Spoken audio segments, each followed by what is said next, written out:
Bismillahirrahmanirrahim. Assalamualaikum warahmatullahi wabarakatuh. Alhamdulillahirabbil alamin. Wassalatu wassalamu ala asyrafil anbiya'i wal mursalin nabiyyina Muhammadin wa ala alihi wa sahbihi ajma'in. Asyhadu an la ilaha illallah wahdahu la syarika lah wa asyhadu anna Muhammadan abduhu wa rasuluh.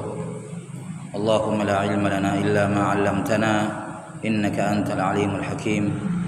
Allahumma faqihna fi dinik wa 'allimna ma yanfa'una warzuqna al-ikhlasa fil qawli wal 'amal wa zidna ilman ya arhamar rahimin.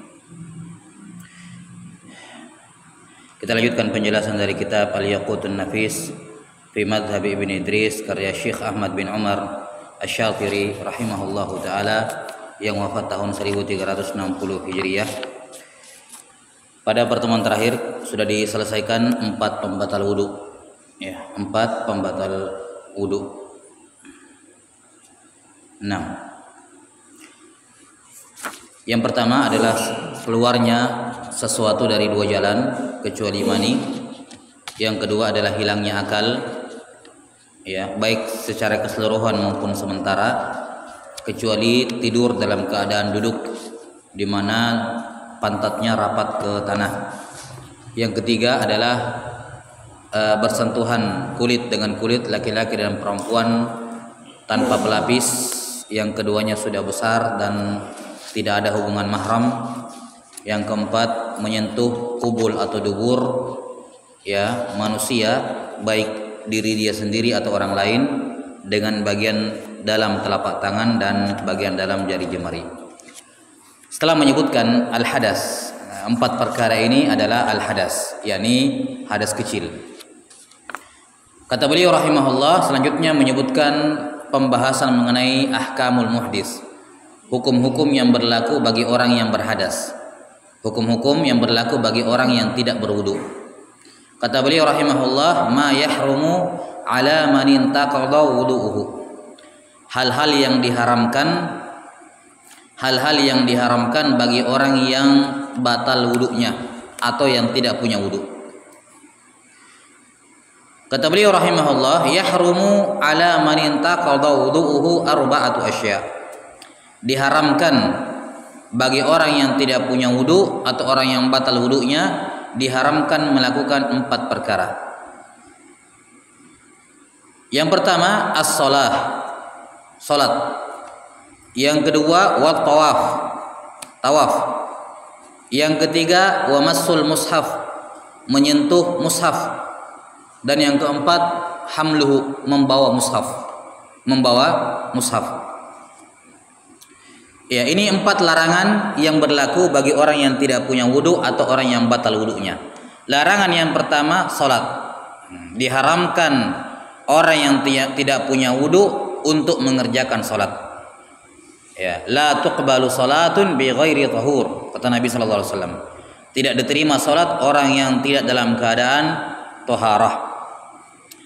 Salat di sini umum, mau salat wajib atau salat sunnah, ya. Yang wajibnya wajib kifayah, ya, ataukah wajibnya wajib aini atau wajibnya wajib kifayah. Baik salatnya itu ada rukuknya, ada sujudnya, ataukah salatnya cuma berdiri saja seperti salat jenazah, ya.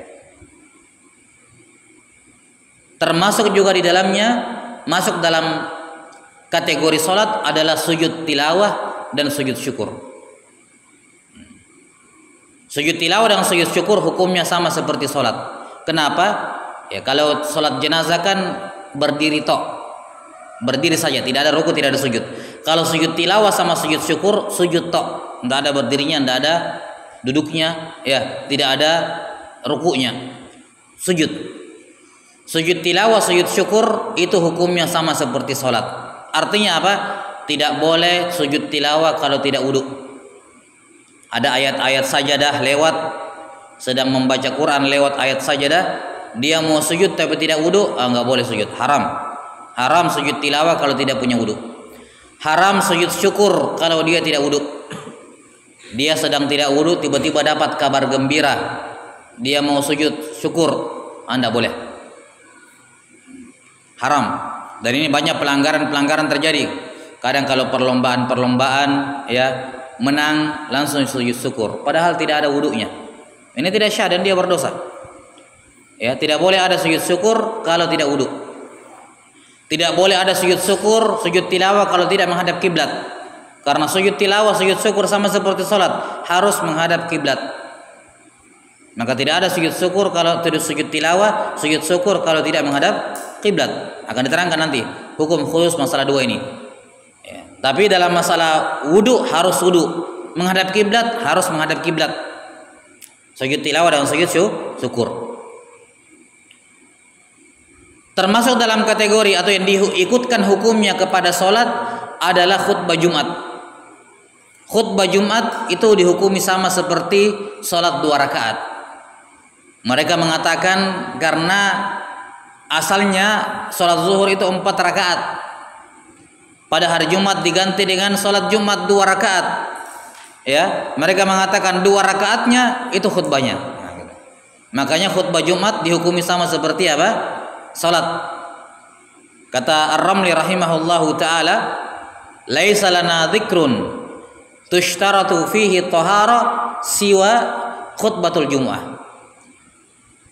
Menurut kami, yakni para ulama Syafi'iyah, tidak ada satupun zikir yang diwajibkan, dipersyaratkan taharah kecuali khutbah Jumat. Maka kalau khatib sementara baru mau naik khutbah Jumat terus batal wudunya, tidak boleh dia naik khutbah Jumat. Dia pergi berwudu dulu. Berwudu dulu baru naik khutbah. Kalau di tengah-tengah khutbah batal wudunya, dia harus berhenti. Dia harus apa? Berhenti. Berhenti khutbah. Apa pilihannya? Pilihan dia salah satu dari dua pilihan. Yang pertama, dia turun berwudu. Dia turun berwudu kembali lengkap, setelah itu naik lagi ke atas mimbar mengulangi khutbah dari awal, bukan melanjutkan khutbah, ulang dari awal. Kenapa? Karena nanti akan disebutkan dalam pembahasan syarat syah khutbah ada mualah, harus beriringan antara rukun-rukun khutbah. Nah, dia ini batal, dia pergi keluar masjid berwudu, balik lagi, maka mualahnya terputus, ngulang dari awal. Ini opsi yang pertama. Jadi kalau batal wudunya, di khotib turun dari mimbar, berwudu, balik lagi naik ke mimbar, ulang khutbahnya dari awal. Tidak boleh melanjutkan. Tidak syah, harus ngulang. Pilihan yang kedua, dia suruh orang gantikan. Dia suruh orang gantikan. Misalnya ketika dia bilang, kalau saya yang lanjutkan khutbah, saya harus ulang lagi khutbah dari awal, makan waktu. Ya. Maka misalnya dia tunjuk satu orang, tolong digantikan saya khutbah, tinggal lanjutkan khutbah, tidak perlu diulang dari awal. Jadi kalau dia digantikan, maka penggantinya ini tidak perlu mengulang khutbah dari awal, tinggal lanjutkan saja. Misalnya sudah ada 3 rukun khutbah, ya tinggal dia lakukan yang 2 rukun khutbah yang lain, tidak perlu diulang dari awal kalau dia digantikan oleh orang lain. Tapi kalau dia sendiri yang kembali khutbah, maka dia harus ulang dari awal. Kenapa? Karena mualahnya terputus. Jelas ya? Beriringannya terputus. Baik. Ini larangan yang pertama bagi orang yang tidak wudu. Salat termasuk di dalamnya semua jenis salat, termasuk di dalamnya sujud syukur dan sujud tilawah, termasuk di dalamnya khutbah Jumat. Mulhaq, diikutkan hukumnya kepada salat. Yang kedua, larangan bagi orang yang tidak wudu adalah tawaf, dengan semua jenis tawaf. Mau tawaf yang rukun seperti tawaf ifadah, atau tawaf yang wajib seperti tawaf wada, atau tawaf sunnah seperti tawaf qudum. Semua jenis tawaf wajib taharah. At-tawafu mislu shalah illa anna Allah abaha illa anna Allah taala abaha at-takallum bihadzal ma'na, ya, qala Nabi sallallahu alaihi wasallam takallamu fihi faman takallama fala yatakallamanna illa bi khair. Tawaf itu seperti salat, tapi Allah membolehkan berbicara dalam tawaf. Maka siapa yang mau bicara dalam tawaf, maka jangan berbicara kecuali yang baik-baik. Maka tawaf sama seperti salat, tidak boleh atau dipersyaratkan padanya taharah. Maka siapa yang sementara tawaf tiba-tiba batal wudunya, maka dia harus berhenti, dia tandai di titik di mana dia batal, baru dia keluar pergi berwudu. Setelah itu dia kembali lagi di titik di mana dia batal tadi, atau dia mundur sedikit. Ya, dia mundur sedikit. Kapan dia batal di sini? Anggap ini Ka'bah misalnya, ya kan putarnya kanan kiri ya. Kalau dia batal di sini kan mutar begini. Kalau dia batal di sini, keluar baru baliknya di sini, ini tidak syah. Tidak syah putaran ini. Putaran ini tidak dihitung. Karena ada space yang dia tidak tawaf di sini. Ya. Jadi kalau dia batal di sini, dia keluar, dia kembali di titik yang dia batal atau mundur sedikit. Ya, supaya apa? Semua tercover. Paham? Jadi tidak perlu mengulang tawaf, putaran tawaf dari awal, tidak perlu. Dia cukup melanjutkan dengan syarat dia kembalinya di titik di mana dia batal atau mundur sedikit. Ya, ini tawaf. Yang ketiga yang dilarang bagi orang yang berwudu adalah masul mushaf, menyentuh mushaf dan hamluhu, membawanya. Mengapa menyentuh mushaf itu diharamkan bagi orang yang tidak wudu? Illatnya adalah ta'zimul mushaf. Alasannya adalah untuk mengagungkan mushaf. Mengagungkan apa? Mushaf. Menghormati mushaf Al-Quran. Karena itulah bagi orang yang tidak wudu diharamkan menyentuh mushaf, baik secara langsung maupun pakai perantara. Diambil kain baru pegang mushaf, tetap dilarang walaupun ada perantaranya, walaupun pakai pelapis. Jelas sampai sini? Kalau ada yang bertanya, mengapa kalau menyentuh kemaluan atau menyentuh perempuan yang bukan mahram, kalau pakai pelapis tidak batal wudunya? Kalau pakai pelapis tidak batal wudunya. Tapi kalau menyentuh Quran dalam keadaan tidak wudu, biar pakai pelapis tidak boleh. Apa bedanya padahal sama-sama menyentuh? Bedanya kalau masalah menyentuh kemaluan dengan menyentuh perempuan, itu ilatnya, larangannya adalah syahwat. Madhannatu syahwat maksud saya. Syahwat. Dan syahwat itu dominan ada kalau sentuhan langsung. Kalau pakai pelapis tidak. Makanya bedakan hukumnya. Sementara pada menyentuh Quran, menyentuh mushaf maksud saya, menyentuh mushaf, ilatnya bukan syahwat. Ilatnya, alasan pelarangannya adalah menghormati mushaf. Karena itulah mau secara langsung mau pakai pelapis tetap dilarang. Karena alasannya bukan syahwat, tapi alasannya apa? Menghormati mushaf. Kalau kamu tidak berwudu dan kamu menyentuh mushaf, mau pakai pelapis mau tidak, sama-sama dianggap tidak menghormati apa? Mushaf. Jelas sampai sini? Baik, adapun dalil dari pengharaman menyentuh mushaf bagi yang tidak berwudu, firman Allah Subhanahu wa taala dalam surah apa? Al-Waqiah ya, Al-Waqiah. 6. Al-Waqiah. Allah Subhanahu wa taala berfirman tentang Al-Qur'an, "Innahu", bahwa ia itu adalah la-Qur'anun karim, Quran yang mulia. Fi kitabim maknun, Al-Quran itu dalam kitab yang terjaga, yakni Lauhul Mahfuz. La yamassuhu illal mutahharun, tidak ada yang boleh menyentuhnya kecuali yang disucikan. Di sini ada dua pendapat di kalangan ulama. La yamassuhu, tidak boleh ada yang menyentuhnya. Hu di sini kembali ke siapa? Apakah kembali ke apa? Apakah kembali ke kitabim maknun, Lauhul Mahfuz, atau kembali kepada Al-Quran di awal, innahu la Qur'anun karim?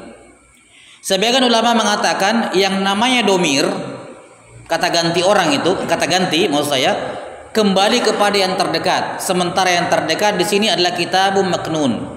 Fi kitabim maknun la yamassuhu. Ya.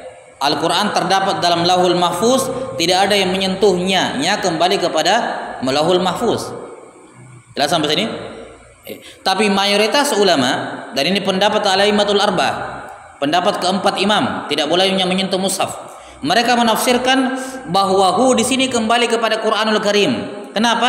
Di sini kita tidak mengembalikan domir kepada yang terdekat. Memang itu kaidah yang syah, tapi di sini kaidah itu tidak berlaku. Kenapa? Karena konteks ayatnya secara umum berbicara tentang Quran. Ya, dan menjadikan patokan pada makna lebih didahulukan dibandingkan apa? Ya, pada masalah domir seperti itu. Ini dari awal Allah berbicara tentang Quran. Innahu la Qur'anun karim. Dia itu Al-Quran yang mulia. fi kitabim maknun, dalam lauhul mahfud, la yamassu, tidak ada yang menyentuhnya. Nya di sini siapa? Yang dibicarakan dari awal, yakni Al-Qur'an. Jelas sampai sini?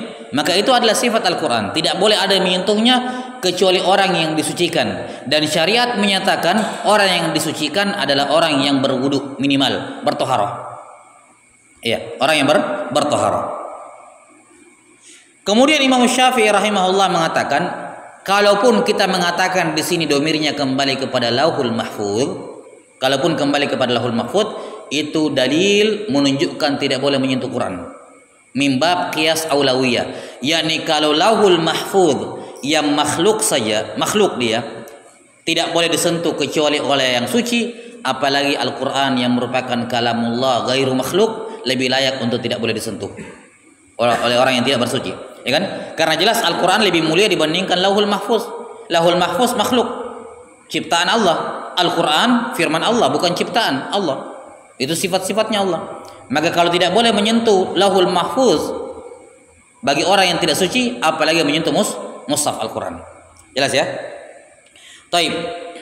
Dan juga sabda Nabi sallallahu alaihi wasallam dalam hadits yang masyhur, ya, la yamassul Qur'ana illa tahir, dalam surat yang beliau kirimkan kepada sahabat Hizam bin Amr, apa? Ya, Hizam bin Amr kalau nggak salah. Iya. Kata Nabi SAW, la yamassul Qur'an illa tahir. Tidak boleh ada yang menyentuh Quran kecuali tahir. Tahir yang dimaksud di sini tentu saja orang yang bersuci. Kenapa? Karena surat ini dikirim kepada seorang muslim. Maka tidak mungkin tahir di sini ditafsirkan muslim, enggak. Jelas ya? Wallahu alam bissawab. Maka dilarang menyentuh mushaf secara langsung ataupun pakai perantara. Sebagaimana dilarang membawanya, membawa walaupun tidak disentuh. Kenapa? Karena membawa itu lebih parah dibandingkan menyentuh. Kalau menyentuh kan satu kali sentuh selesai, kita tidak connect lagi dengan Al-Quran, dengan mushaf. Tapi kalau kita bawa kemana-mana, itu pengagungan terhadap Qurannya lebih lama, karena kan ikut kita bawa gitu, dalam keadaan kita tidak wudu. Jelas? Maka dalil menyatakan dilarang menyentuh dan juga dilarang membawa kias kepada menyentuh dengan kias aulawiyah, yakni karena membawa lebih parah dibandingkan menyentuh. Kalau menyentuh saja dilarang, apalagi membawa. Jelas? Apalagi membawa.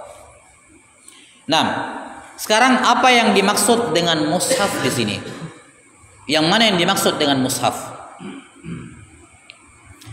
Mushaf kata para ulama definisinya ma kutiba lid-dirasah. Ma kutiba lid-dirasah. Atau bisa kita katakan mushaf adalah kullu syai'in maktubun fihi ayatun minal Qur'ani lid-dirasah.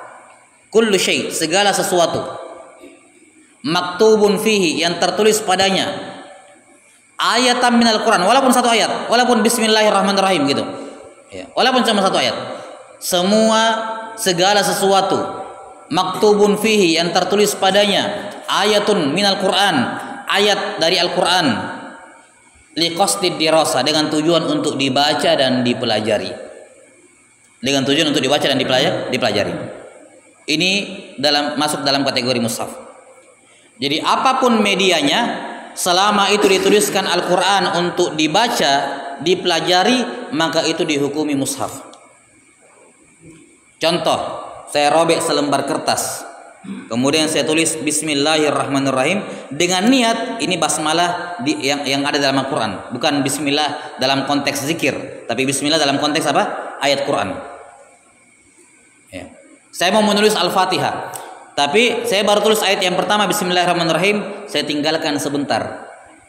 Ketika saya tinggalkan, batal wudhu saya. Di sini saya tidak boleh menyentuh kertas itu.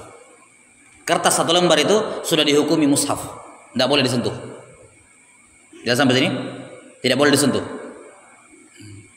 Atau seorang guru misalnya menulis di whiteboard, dia ingin menuliskan ayat untuk dihafal sama murid-muridnya, menghafal surah Qulhu misalnya, Qul huwallahu ahad, ditulis lengkap Qul huwallahu ahad semuanya.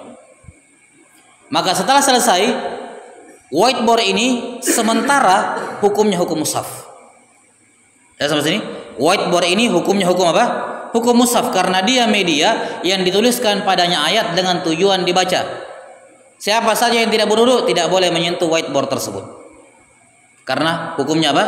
Hukum mushaf. Jelas? Apalagi ya mushaf yang jelas di dalamnya tertulis Quran.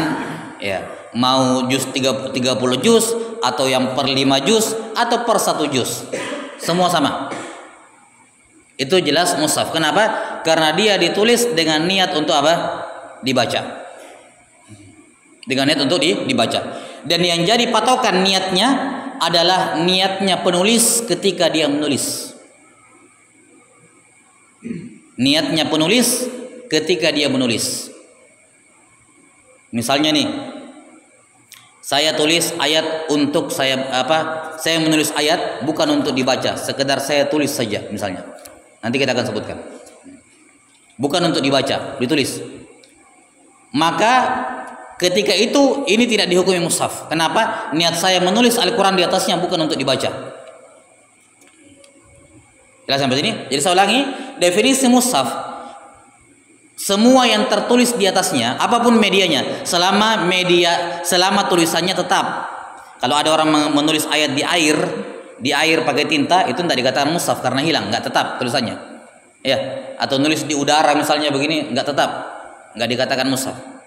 Tapi kalau dia nulis di papan, di kayu, ya, ayat untuk dihafal, dibaca, kalau zaman dulu kan di papan harus dibawa kemana-mana, ya, itu hukumnya hukum mushaf papannya. Taib. Jadi mushaf adalah semua media, apapun medianya, dituliskan padanya walaupun satu ayat dari Quran dengan tujuan untuk dibaca. Jelas? Karena itulah bukan termasuk mushaf semua media yang dituliskan padanya Al-Quran bukan untuk tujuan dibaca. Misalnya tujuannya sekedar hiasan. Sekedar apa? Hiasan. Misalnya apa ya? Dia ada perabot atau yang semacamnya atau benda-benda, dia suruh tulis di situ ayat Al-Quran dengan untuk menghiaskan, sekedar untuk hiasan, sebagai hiasan, sekedar sebagai apa? Hiasan. Misalnya cangkir minum biasa, tapi dia minta dia tulis Al-Quran di situ sebagai hiasan. Misalnya ditulis ayat wakulu washrabu wala tusrifu, ya, makan dan minumlah dan jangan berlebihan. Ini dia tulis ayat di situ dengan tujuan apa? Bukan untuk dibaca, sekedar hiasan atau pengingat, sekedar begitu saja, bukan untuk dibaca.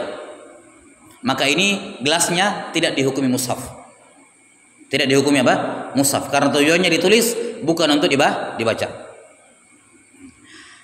Atau semisal dengannya ayat yang tertulis dalam mata uang. Kalau di zaman dahulu itu ada namanya dirham ahadiyah. Dirham ahadiyah. Koin dirham yang tertulis di situ qul huwallahu ahad. Dikatakan dirham ahadiyah. Ini boleh dipegang oleh orang yang tidak berwudu, koin dirham ini. Kenapa? Walaupun di koin ini ada ayat, tapi tujuannya ditulis bukan untuk dibaca. Bukan untuk dibaca. Untuk tabarruk atau yang semacamnya. Sebagaimana bukan termasuk dalam kategori Quran tamimah yang berupa Al-Quran. Tamimah yang berupa Al-Quran. Tamimah itu adalah tulisan, ya. Tamimah itu adalah tulisan yang ditulis untuk mendapatkan perlindungan dan berkah dari Allah. Ya, atau secara umum lah. Tamimah adalah semua tulisan yang ditulis untuk mendapatkan perlindungan. Kalau ruqyah, semua ucapan yang dibaca untuk mendapatkan perlindungan. Itu ruqyah. Kalau bacaannya berupa Quran, hadis, doa kepada Allah, itu ruqyah syar'iyah, ruqyah yang boleh. Tapi kalau bacaannya bukan Quran, bukan hadis, bukan doa, maka itu ruqyah yang terlarang. Tapi tetap ruqyah, cuma ruqyah yang terlarang. Nah, sama tamimah. Kalau yang ditulis untuk mendapatkan perlindungan itu, yang ditulis bukan Al-Quran, maka itu tamimah yang syirik, terlarang. Tapi kalau yang dituliskan itu berupa tamimah Al-Quran, ya, yang dituliskan itu berupa ayat Quran, maka itu tamimah yang dibolehkan. tapi itu hukumnya bukan hukum mushaf. Contoh, dia tulis dia selembar kertas misalnya ayat qul huwallahu ahad, ya, qul huwallahu ahad, ditulis begitu, kemudian dilipat, kemudian dikalungkan ke anaknya. Dikalungkan ke anaknya atau diikatkan di tubuh anaknya untuk perlindungan dan tabarruk kepada Allah untuk anaknya. Jelas? Ini tamimah yang dibolehkan. Jelas sampai sini? Tamimah yang dibolehkan. Kenapa? Karena tamimahnya berasal dari Al-Qur'an. Bukan yang terlarang itu kalau tamimahnya bukan berasal dari Al-Qur'an. Yang tulisan-tulisan tidak jelas, rumus-rumus tidak jelas. Adapun kalau tamimahnya tulisan perlindungannya berupa ayat Quran, maka dibolehkan. Tapi itu bukan mushaf, tidak dihukumi mushaf. Kenapa? Karena mushaf itu ditulis untuk dibaca, sementara ini ditulis untuk digantungkan. Misalnya ada orang tempel ayat kursi di mobilnya dengan tujuan untuk perlindungan. Ini tamimah. Sudah sampai sini? Ini tamimah yang dibolehkan. Dan pada dasarnya memang tamimah merupakan perkara yang mukhtalafun fihi, diperselisihkan sejak dari zaman sahabat radhiyallahu anhum ajma'in. Ya, jadi masalah tamimah yang Al-Quran itu hukumnya ada yang mengatakan boleh, ada yang mengatakan tidak boleh. Ini khilaf dari zaman dahulu, masalah fikih sebenarnya, bukan masalah akidah sama sekali. Ya. Dan khilafnya sejak dari zaman sahabat, Di antara sahabat yang membolehkan tamimah dengan Al-Quran adalah Aisyah radhiyallahu anha dan juga sahabat Abdullah bin Amr bin As. Ini dua orang sahabat yang membolehkan menuliskan ayat kemudian digantungkan ke anak atau yang semacamnya untuk perlindungan. Dan ini yang banyak diamalkan oleh nenek-nenek kita, ya kan gitu, orang-orang tua gitu. Dan dari kalangan tabi'in Sa'id ibnu al-Musayyab, juga Muhammad bin Sirin, ya, bahkan Sa'id ibnu al-Musayyab menyuruh untuk menggantungkan tamimah pada anak-anak, tamimah berupa Al-Quran. Dan dari kalangan a'immatul arba'ah ini merupakan merupakan mazhab Imam Abu Hanifah, Imam Malik, Imam Syafi'i, dan juga sebuah riwayat dari Imam Ahmad, semua membolehkan tamimah berupa Al-Quran. Sementara yang tidak membolehkan ini dari kalangan sahabat ada Abdullah bin Mas'ud dan juga Abdullah bin Abbas, tidak membolehkan. Dari kalangan tabi'in murid-muridnya Ibnu Mas'ud seperti Alqamah, ya, dan salahnya Ibrahim An-Nakhai dari murid-muridnya Ibnu Mas'ud, dan dari kalangan a'immatul arba'ah sebuah pendapat dari Imam Ahmad. Imam Ahmad punya dua pendapat. Pendapat yang pertama sepakat dengan jumhur, hukumnya boleh, dan pendapat yang kedua tidak boleh. Dan pendapat ini yang dipegang oleh Syekh Muhammad bin Wahab dalam kitab Tauhid ketika beliau menjelaskan masalah ini dalam kitab Tauhid. Tapi kata beliau ini khilaf. Dalam masalah ini khilaf. Jelas sampai sini? Maka pendapat jumhur ulama dari kalangan imam 4, dari kalangan sahabat tabi'in dan juga sahabat, mengatakan bahwasanya tamimah yang berasal dari Quran itu hukumnya boleh dilakukan. Jelas sampai sini? Boleh untuk dilakukan. Ya. Nah, tapi hukumnya bukan mushaf. Jelas sampai sini? Boleh orang yang tidak berwudu menyentuh tamimah berupa Al-Quran, boleh, gak ada masalah. Tidak ada masalah. Kenapa? Karena tamimah bukan Al-Quran. Al-Quran itu definisinya semua media yang dituliskan padanya ayat Quran untuk dibaca. Sementara tamimah tujuannya bukan untuk dibaca, tapi untuk tabarruk atau ta'awuz, perlindungan kepada Allah Ta'ala. Jadi dia mohon perlindungan kepada Allah Ta'ala melalui Al-Quran. Kenapa? Karena kita bisa mengambil perlindungan Al-Quran dengan cara membacanya. Kita mau tidur baca ayat kursi, kita mau baca 3 kul, dan seterusnya. Dan para ulama mengatakan sebagaimana boleh mengambil perlindungan dengan membaca Quran, maka dibolehkan juga mengambil perlindungan dengan menuliskan Quran, sama saja. Jadi menulis dikiaskan kepada membaca, dan ini pendapat dari jumhur al ulama. Taib. Jadi mushaf, ya, mushaf sekali lagi semua media yang dituliskan padanya Al-Quran walaupun satu ayat dengan tujuan untuk dibaca.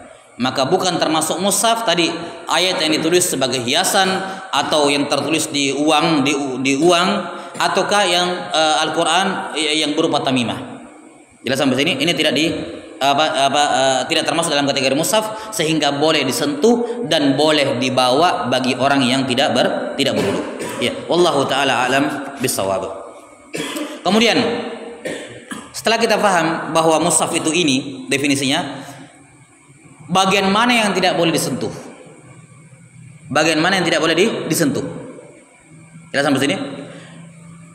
Kalau sudah jelas itu adalah mushaf, maka tidak boleh menyentuh semua yang berkenaan dengannya.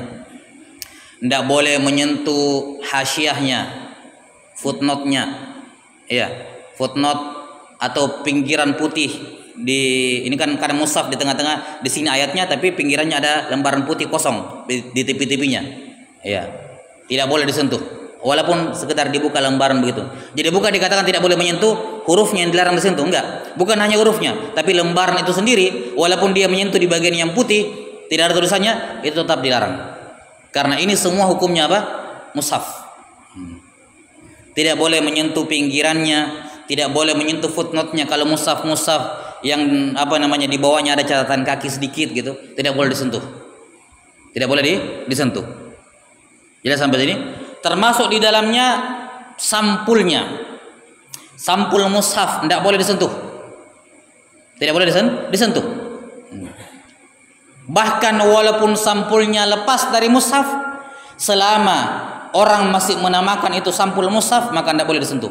Misalnya Al-Quran, ya, Al-Quran besar, kadang sampulnya copot, lepas sampulnya, copot. Ini Al-Qurannya di sini, sampulnya di sini. Tapi orang kalau ditanya ini apa, dia bilang itu sampul Al-Quran. Maka walaupun sudah pisah dari Qurannya, tetap tidak boleh disentuh. Kenapa? Karena walaupun sudah munfasil, sudah terpisah, tapi la tanqati nisbatuhu ilaihi. Belum terputus penisbatannya kepada mushaf. Dikatakan dia sampul mushaf. Maka tidak boleh disentuh. Kapan sudah lepas penisbatannya kepada mushaf, maka sudah boleh disentuh. Kapan lepas? Misalnya kalau sampul mushaf ini dijadikan sampul untuk buku yang lain, maka di sini sudah putus, sudah boleh disentuh. Jelas sampai sini? Maka tidak boleh menyentuh mushaf, pinggirannya, footnote-nya, ya, sampulnya, kantongnya, resletingnya. Kalau mushaf yang pakai resleting, semua yang bersentuhan dengan mushaf, yang berhubungan dengan mushaf tidak boleh disentuh. Alasannya sama, pengagungan terhadap Quran bagi orang yang tidak berwudu. Tidak boleh disentuh. Jelas sampai sini?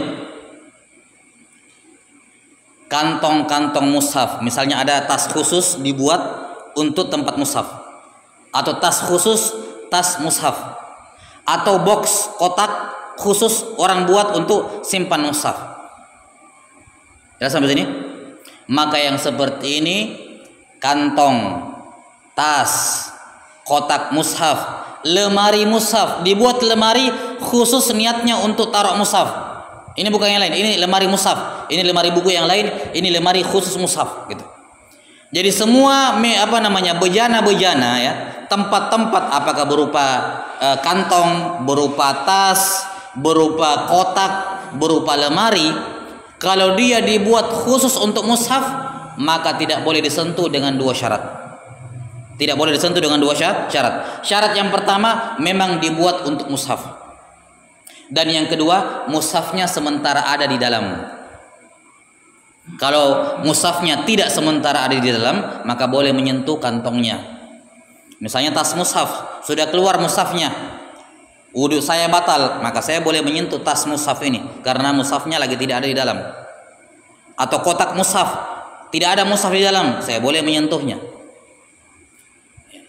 Tapi kapan kotak ini memang dibuat untuk mushaf, dan mushaf sementara ada di dalamnya, maka tidak boleh disentuh kotaknya dari arah manapun, tidak boleh. Kenapa? Karena dinisbatkan kepada mushaf. Ini tas mushaf, ini kotak mushaf, ini lemari mushaf, ini sampul mushaf, semua dinisbatkan kepada mushaf, maka mendapatkan hukum yang sama sebagai penghormatan kepada mushaf Al-Quran. Jelas? Termasuk di dalamnya meja-meja mengaji anak-anak itu. Itu kalau dikatakan apa? Itu meja Quran. Jelas sampai sini? Nah, meja Quran ini kalau Al-Qur'annya sementara ada di situ, maka tidak boleh disentuh. Kenapa? Dia dibuat untuk mengaji dan Al-Qur'annya sementara ada di atasnya. Tapi kalau Al-Qur'annya tidak ada di atasnya, maka boleh disentuh. Tidak ada masalah.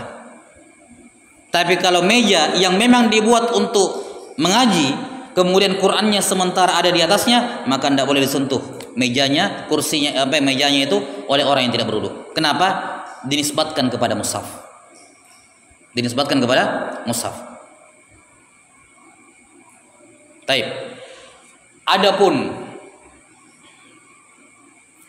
kalau kantong atau tas atau lemari atau kotak bukan dibuat untuk mushaf, tapi dijadikan penyimpanan mushaf. Seperti misalnya lemari-lemari lemari-lemari di masjid. Itu kan kadang asal dibuatnya untuk simpan apa saja gitu. Talkun di situ, sarung di situ. Tapi kadang juga disimpan mushaf di situ. Nah. Maka di sini boleh menyentuh lemari tersebut. Boleh menyentuh lemari tersebut bagi orang yang tidak berwudu, kecuali bagian lemari yang di situ ada mushaf. Misalnya di bagian kanan belakang, bagian sana tidak boleh disentuh. Bagian depan sini boleh, nggak ada masalah. Karena lemari itu tidak dinisbatkan kepada mushaf. Itu tidak dikatakan lemari mushaf. Itu lemari umum yang kebetulan ditaruh mushaf dalam. Jelas? Jadi dibedakan antara tempat yang memang dibuat untuk mushaf dengan tempat yang bukan untuk mushaf. Kalau dia dibuat untuk mushaf, maka tidak boleh disentuh secara mutlak kalau Qur'annya sementara ada dalam. Tapi kalau sementara keluar Al-Qur'annya, tidak ada masalah. Tidak ada masalah. Tapi kalau bukan untuk Al-Quran dibuat, maka boleh disentuh kecuali pada bagian yang Al-Quran sedang ada di situ, pada bagian itu. Ya, wallahu taala alam bisawab. Ini mushaf.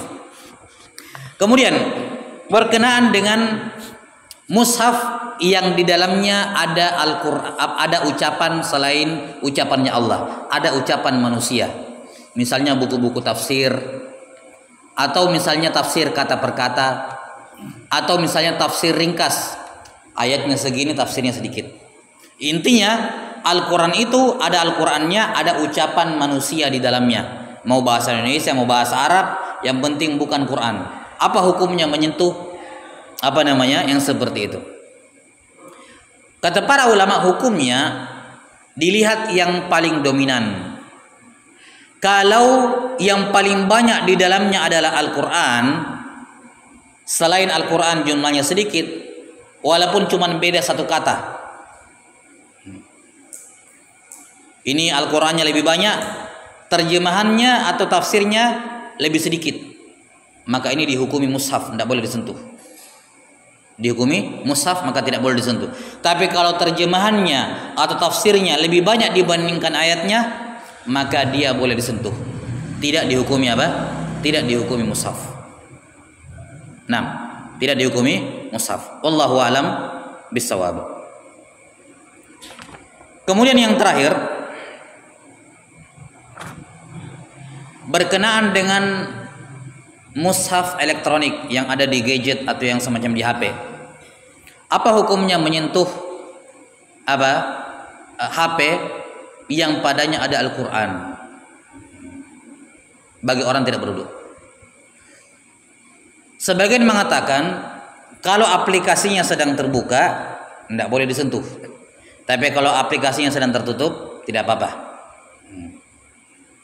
Tapi ini pendapat ini kurang kuat ya, karena dalam masalah menyentuh mushaf tidak ada masalah terbuka tertutup ya. Ini mushaf sekarang ini mau terbuka tertutup kan tidak boleh disentuh.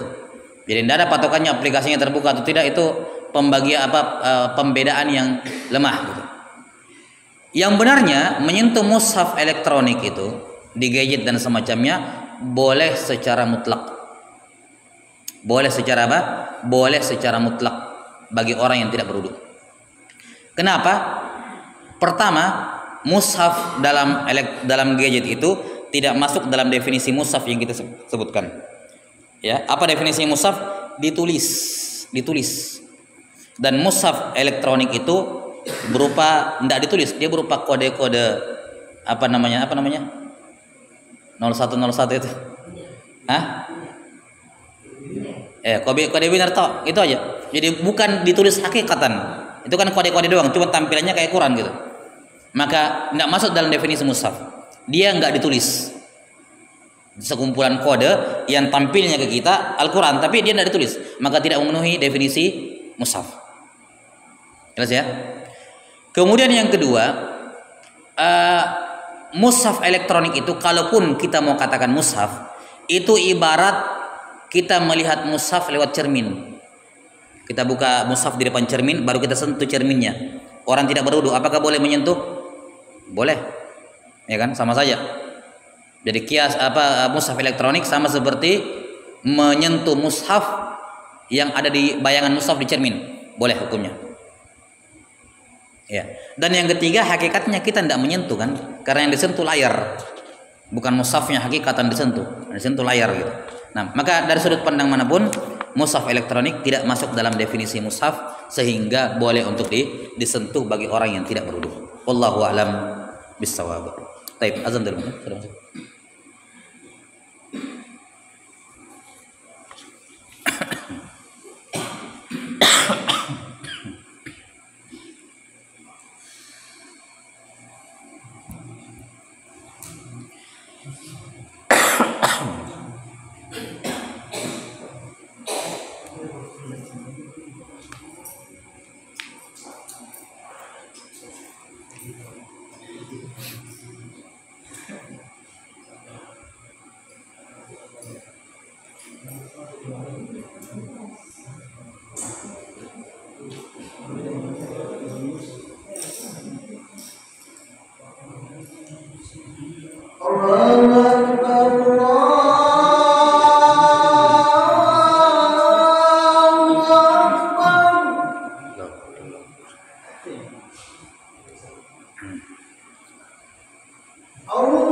Baik.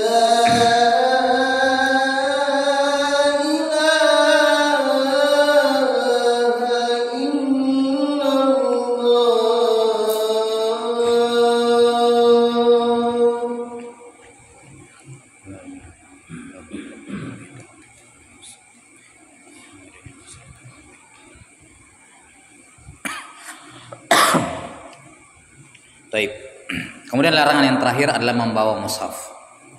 Membawa mushaf tidak diperbolehkan karena lebih berat, lebih parah dibandingkan membawa mushaf. Nah, membawa mushaf hukumnya haram. Bagaimana kalau dia membawa mushaf bersama dengan barang lain tanpa menyentuhnya? Misalnya di dalam tasnya ada mushaf, ada buku yang lain, atau dalam tasnya ada mushaf, ada pulpen, ada mushaf, ada kertas satu lembar. Intinya ada benda lain yang dibawa selain mushaf. Apa hukumnya? Kata Ibnu Hajar Al-Haytami rahimahullahu taala, kalau dia meniatkan benda lainnya, meniatkan saya membawa pulpen, saya tidak meniatkan membawa mushafnya, saya niatkan membawa pulpennya, membawa bukunya, membawa kertasnya, maka hukumnya boleh. Hukumnya apa? Boleh. Selain daripada itu hukumnya haram. Selain daripada itu hukumnya haram. Selama dia tidak meniatkan bendanya saja, maka hukumnya haram. Satu-satunya keadaan boleh membawa mushaf dengan selainnya di satu kantong, satu tas, satu barang bawaan, syaratnya satu, yaitu dia meniatkan membawa barang itu tok. Hukumnya boleh. Kapan dia meniatkan mushafnya, maka tidak boleh. Atau dia meniatkan dua-duanya, saya niatkan membawa barangnya dan mushafnya, juga tidak boleh. Atau dia tidak meniatkan apa-apa, juga hukumnya tidak boleh. Jadi hanya boleh kalau dia meniatkan membawa bendanya saja. Kita sampai sini kata Ibnu Hajar rahimahullah. Adapun Ar-Ramli, Al-Allamah Ar-Ramli, beliau mengatakan kalau dia meniatkan mushafnya saja maka hukumnya haram. Kalau dia meniatkan mushafnya saja maka hukumnya haram. Selain daripada itu hukumnya boleh. Selain daripada itu hukumnya boleh. Jadi menurut Ar-Ramli hanya diharamkan pada satu keadaan. Hanya diharamkan pada satu keadaan, yaitu kalau kamu meniatkan mushaf. Selain daripada itu hukumnya boleh. Sementara Ibnu Hajar mengatakan hanya boleh pada satu keadaan, yaitu kalau kamu meniatkan selain mushaf. Selain daripada itu haram. Jelas ya? Tentu saja dari masalah ini adalah sabda Nabi sallallahu alaihi wasallam, wa innamal likulli imri'in ma nawa. Semua orang akan mendapatkan apa yang dia niatkan. Kalau dia niatkan mushaf, ya hukumnya haram. Kalau dia niatkan selain mushaf, maka hukumnya boleh. Kalau dia niatkan dua-duanya atau tidak meniatkan, kata Ar-Ramli boleh, kata Ibnu Hajar tidak boleh. Baik, wallahu a'lam bishawab. Ini selesai larangan menyentuh dan membawa mushaf. Kemudian ada beberapa pengecualian. Dibolehkan bagi orang yang tidak berwudu untuk membawa dan menyentuh mushaf. Ada beberapa pengecualian. Pengecualian yang pertama adalah anak kecil yang belum balik tapi sudah mumayyiz. Anak kecil yang belum balik tapi sudah mumayyiz, dia boleh menyentuh dan membawa mushaf dengan tujuan untuk dipelajari, dibaca. Ya, anak-anak TKTPA kan gitu ya. Kalau disuruh batal wudunya, disuruh berwudu lagi akan menyulitkan, malah menyusahkan mereka membaca Quran. Maka diberikan keringanan bagi mereka, ya, anak kecil yang belum balik tapi sudah mumayyiz boleh menyentuh mushaf dan membawa mushaf dengan syarat ketika sedang dipelajari. Kalau sedang tidak dipelajari tidak boleh anak kecil ini bawa, walaupun dia belum balik. Orang tuanya wajib melarang dia membawa mushaf kalau sedang tidak dipelajari. Jadi pembolehan anak kecil yang sudah mumayyiz membawa mushaf dalam keadaan tidak wudu hanya dalam konteks ketika dia sedang belajar membaca gitu. Jelas ya? Pengecualian adapun kalau dia sedang tidak dibaca tidak boleh. Ya, sedang tidak boleh. Jelas ya? Anak kecil sedang tidak berwudu, sudah mumayyiz, sedang tidak membaca Quran, dia pegang mushaf, oh enggak boleh, orang tuanya suruh larang, enggak boleh menyentuh. Kamu hanya dibolehkan kalau sementara membacanya. Jelas? Adapun anak kecil yang belum mumayyiz, masih 3 tahun, 4 tahun, 2 tahun, maka orang tuanya tidak boleh menyentuhkan mushaf kepada anak itu. Tidak boleh. Tidak boleh membiarkan anak bayi, anak kecil yang belum mumayyiz menyentuh mushaf. Kenapa? Karena belum berpikir. Dia bisa tiba-tiba melempar Quran, namanya masih kecil. Tiba-tiba dia gigit, dia apain? Nah, kalau seperti ini orang tuanya yang berdosa. Orang tua tidak diperbolehkan membiarkan anak yang belum mumayyiz menyentuh mushaf. Jelas? Ini pengecualian yang pertama. Pengecualian yang kedua adalah kalau khawatir mushafnya hilang atau ternajisi atau mungkin terinjak. Misalnya di tengah jalan, lihat mushaf di tengah jalan, ada mushafnya orang jatuh, atau ada lembaran Quran, robekan ayat Quran di tengah jalan. Ini kalau dibiarkan begini bisa diinjak, bisa diapa? Lihat sampai sini. Maka dia tidak berwudu, boleh diambil untuk diselamatkan. Itu pengecualian. Jelas ya? Wallahu taala alam bisawab. Cukup saya kira selesai hukum 4 larangan yang berkenaan dengan orang yang berhadas. Wallahu alam bisawab. Ada soal begini?